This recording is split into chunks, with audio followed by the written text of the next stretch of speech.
The Heinemann Podcast is a production of Heinemann Publishing. Heinemann is a provider of resources written by real teachers for real classrooms. Heinemann values teachers as decision makers and students as curious learners. Discover the path to lifelong professional learning at Heinemann.com. Heinemann is dedicated to teachers. I'm Steph from Heinemann, and this week on the Heinemann Podcast, we're happy to bring you the final of 3 special minisodes that invite you all into the conversations of the Heinemann Summer Book Study, hosted in the Heinemann PD Teaching and Learning Facebook group. This year, we're hosting a conversation on 2 books with intersecting themes: Kids First from Day One by Christine Hertz and Christine Mraz, and Being the Change by Sara Ahmed. Our book study facilitator, Jacqueline Karabinas, sat down with Jessica Lifshitz, a Heinemann Fellow from Cohort 1, to discuss this week's theme: designing informed and responsive curriculum. Thanks for coming here today, Jess. I wanted to start by talking about becoming better informed. There's a chapter in Being the Change called Becoming Better Informed, and it notes a lot about capturing children's questions and listening to them. And I wondered if you could talk about how you allow children to bring their questions and conversation into the classroom and use that as your starting point for building curriculum. Sure. I think that I teach 5th grade. So by the time kids come to me, they know how to do school. And many of them know how to do it really well. And a lot of them, by the time they reach 5th grade, have come to understand that school isn't always a place for their questions, or their questions are only allowed at specific times. So my first task is to show them through my actions and through our schedule and through the time we spend together that there is space here for their questions and their interests and their thoughts about the world. So, that comes even from the very beginning, sharing books and texts with the students and then giving them time and space to share their thinking. And I think it comes in really easy ways at first, just in terms of, what did you think about that book? And just making sure we slow down enough to provide them that space. And I think once they see the spaces there, they're more willing to fill it with their questions and with their wonderings. And I think it's, standing at the door at the start of the day and listening to their conversations. And, we have all this stuff flying around in our minds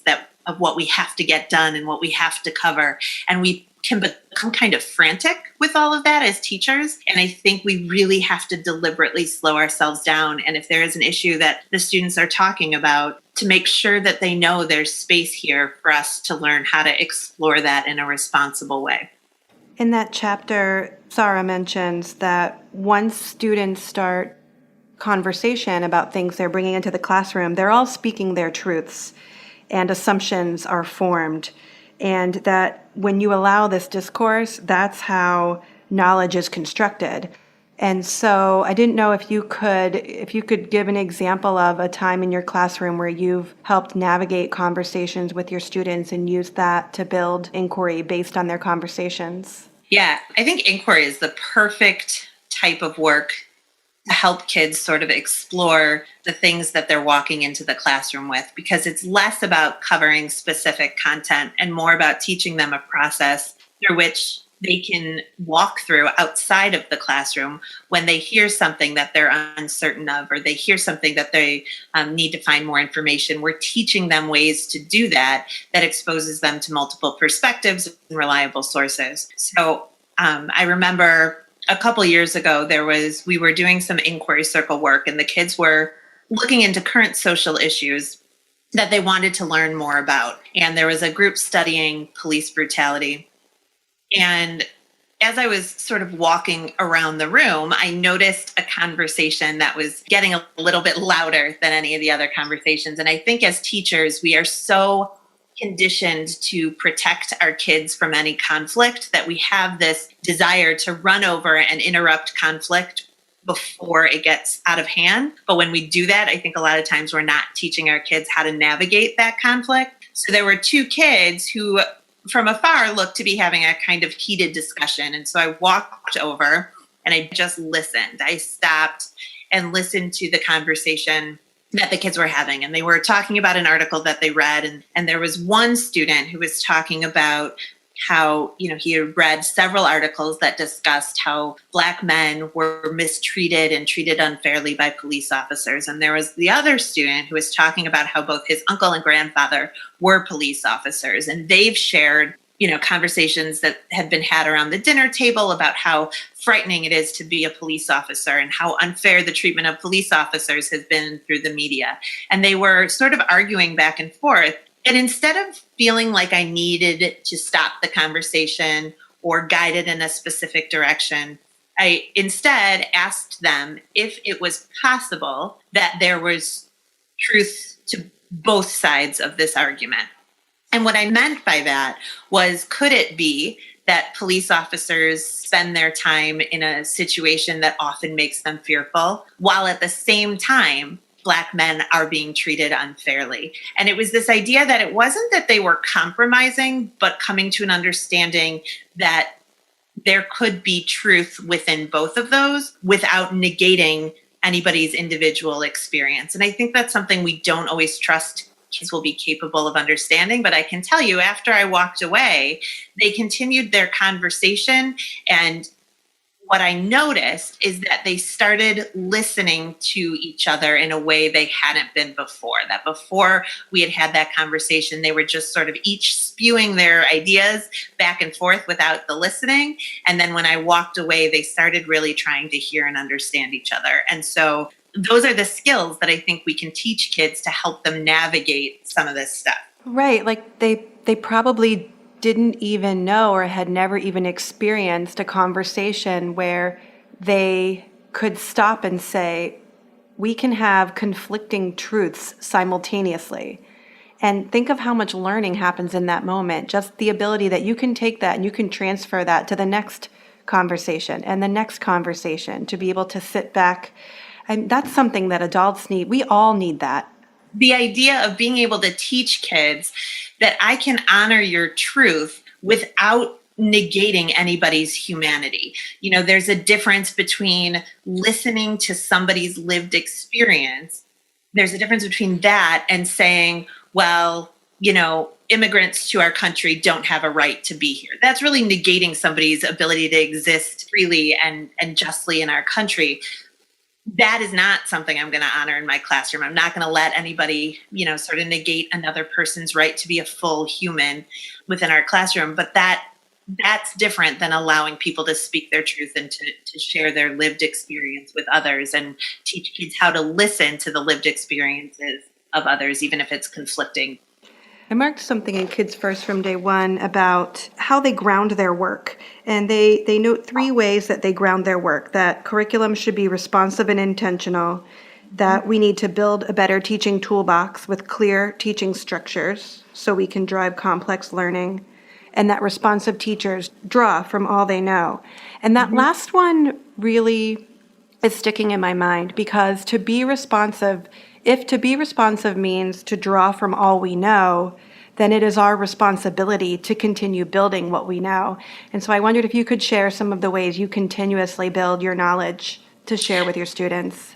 What jumps out to me, right away when I think about that, is the work I've done outside of my own school, just in terms of understanding concepts like bias, and really doing the work to look within myself to understand my own biases.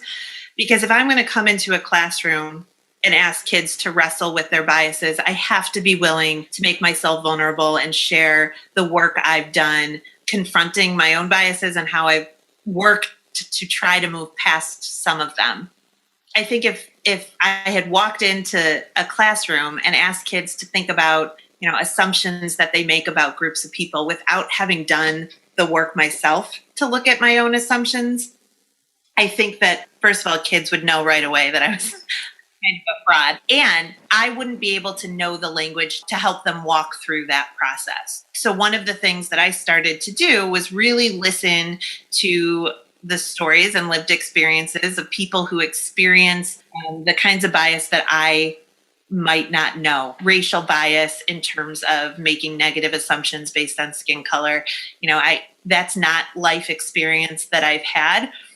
And because we live often such segregated lives, it's not information that was always right in front of me. So I really started to seek out the stories of people who had been more affected by things like racial bias and systemic racism. And as I listened to the stories of others, I then started to be able to better reflect on my own life and experiences. And then I could ask kids the kinds of questions that would help them to reflect on those things. And I could design experiences that I thought might help them see the biases that they carry around. So it's a lot of listening. It's a lot of seeking out stories that are being told, but might not have been heard by us as teachers, especially those of us who are white teachers. I also think it's just sort of looking at the world in a way of always being on the lookout for things that I think my students need to know or need to be taught how to deal with. Our kids are just exposed to so much information. And I think as teachers, we've been a little bit behind the times in terms of teaching the skills to help them deal with that information. So being on the lookout for the examples of the kinds of things that I could bring in to my kids. Just the idea of seeking out other stories that are unlike your own experience, I think that's pretty accessible. I feel like if you take kids to the library, for example, and you challenge them with trying to track down something that they wouldn't have normally chosen to read, or if you ask them to, randomly mix up and have a conversation with a student they don't typically have a conversation with, and just model those things in ways where they can see how quickly they can find something out that they wouldn't have found naturally in the rhythm of their day. Yeah. And I think also just sort of broadening our understanding, I teach reading and writing. And I think our idea of reading has sort of stalled at this image of a kid holding a chapter book, maybe annotating or using Post-its to write down thinking. And I think we need to sort of adapt that image of what it means to read, because when we're out in the world and we're reading, that looks so different. That comes from video clips. It comes from social media. It comes from the images that bombard us daily as we navigate the world. And I think looking at, again, the things that I wish I had been taught to do so that I was better prepared to deal with all of this information, that is reading. Those are the reading skills we need to be teaching our kids, and that it goes beyond teaching them how to annotate a chapter book. And I think the more we can bring that into our classroom, we're going to see a shift in how young people are able to deal with the information, because they're already accessing the information, but they don't have all the skills they need to deal with that information in a responsible way. And I think as teachers, we can be the ones to help them build that skill set. You weave all of this into reading and writing, because obviously you teach fifth grade, you have curriculum, you have skills you want students to walk away with.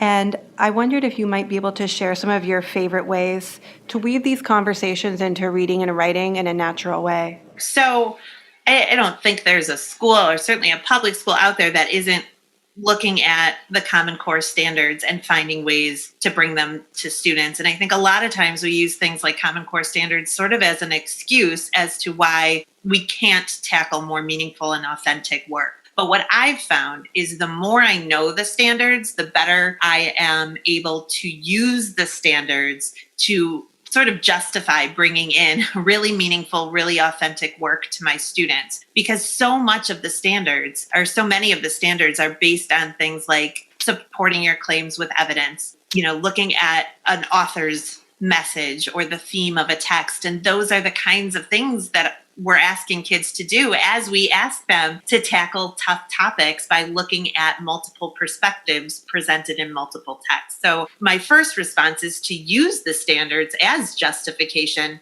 for why we're doing this work with kids. And when I say this work, I mean the work that's really being guided by what our kids are bringing into the classroom. I think the books that we choose to read in order to teach the skills we're trying to teach can also be a really easy way to start to weave some of this work together. And then the other thing that it makes me think about is always thinking about the purpose of why we're teaching what we're teaching. So when I first started teaching, I felt like everything I did was sort of a checklist of items.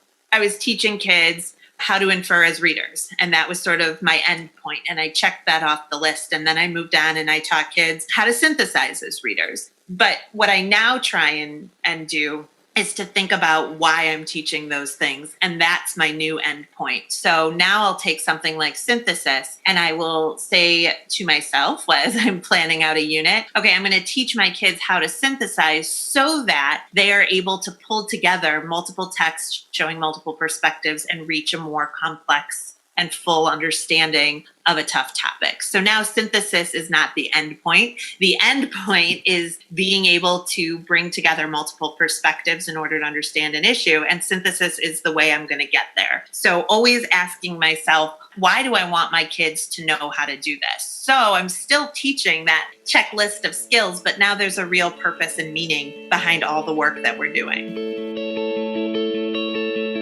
Our thanks to Jacqueline and Jess for their time today. You can join our summer book study conversations by searching for the Heinemann PD Teaching and Learning Facebook group. We'd love for you to subscribe to the Heinemann podcast on iTunes and Google Play, where you can leave a comment or review.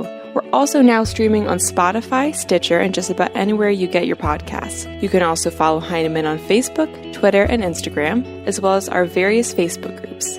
Thanks for listening.